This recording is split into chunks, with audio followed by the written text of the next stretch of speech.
I created this video some time ago. I never did much with it. I didn't promote it. If you're thinking about installing solar on your RV, you will find this video helpful. I did install a solar system on my RV here, and I used the proper product to keep it from leaking. That is a 3/4 inch plywood roof with a rubber top on it. You got to be very careful if you're going to be drilling holes in the top of your RV. You got to make sure you know what you're doing. Use Dicor and Eternabond tape, and it will not leak. Dicor under, Dicor over the screw.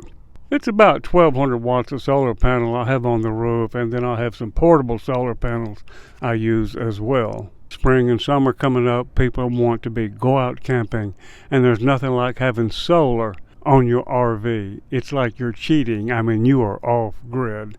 Just wanted to show you the hardest part of the whole process is unboxing and getting them on the roof.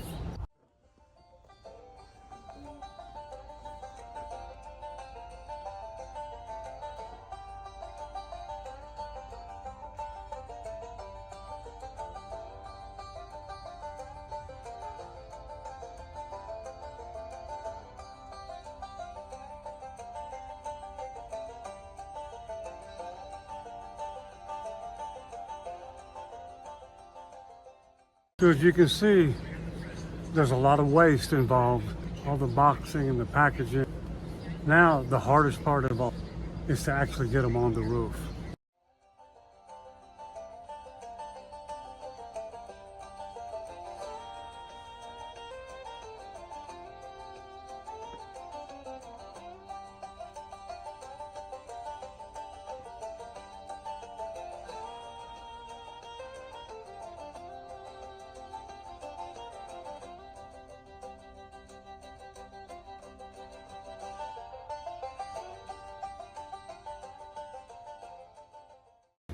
Well, the hard part's done.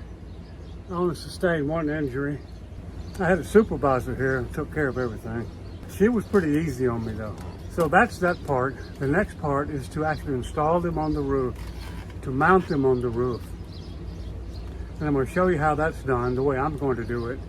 And then we'll connect all the wiring and run it down to the batteries and inverter and the charge controllers.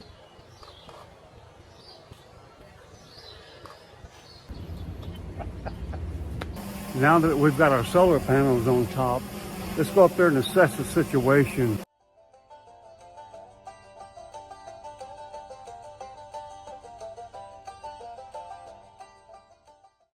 How are we going to place our solar panels? This may be the configuration that I'm going to use once I set them. This is a TPO roof. I've got to clean this off.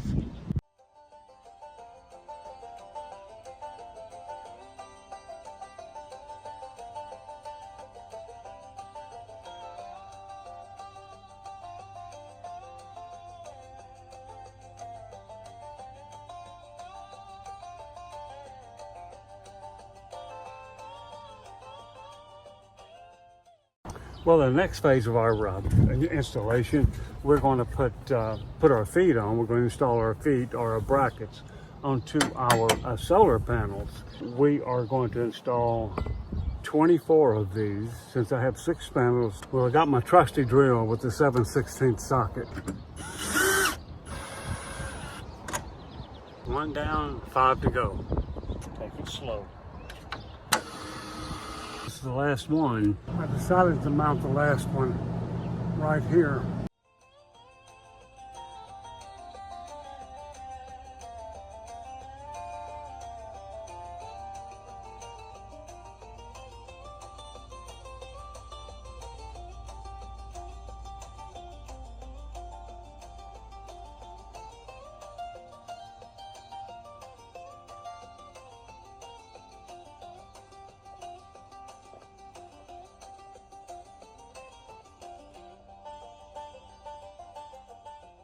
We're going to take a look at the system. I'm going to show you from top to bottom how this thing works. It's installed, it's generating electricity. Incidentally, let me tell you, this is not a cost-efficient venture. This is not to save money. This is to gain independence. What it costs to put this system in, if you're trying to save money, this is not the way to do it. I got 2 arrays. It's 3 panels each. This got 3 blacks and 3 reds.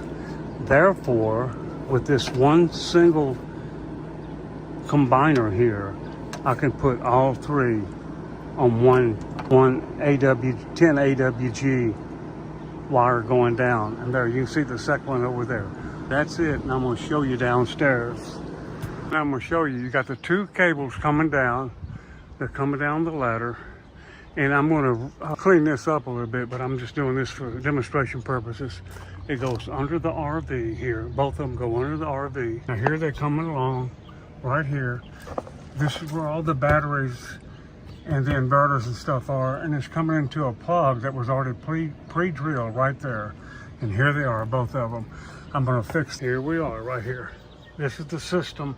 This is the 3,000 watt pure sine wave inverter, which I've got plugged in my 30 amp service here, which goes to the cord. This is the Victron 100 amp charge controller. Very efficient.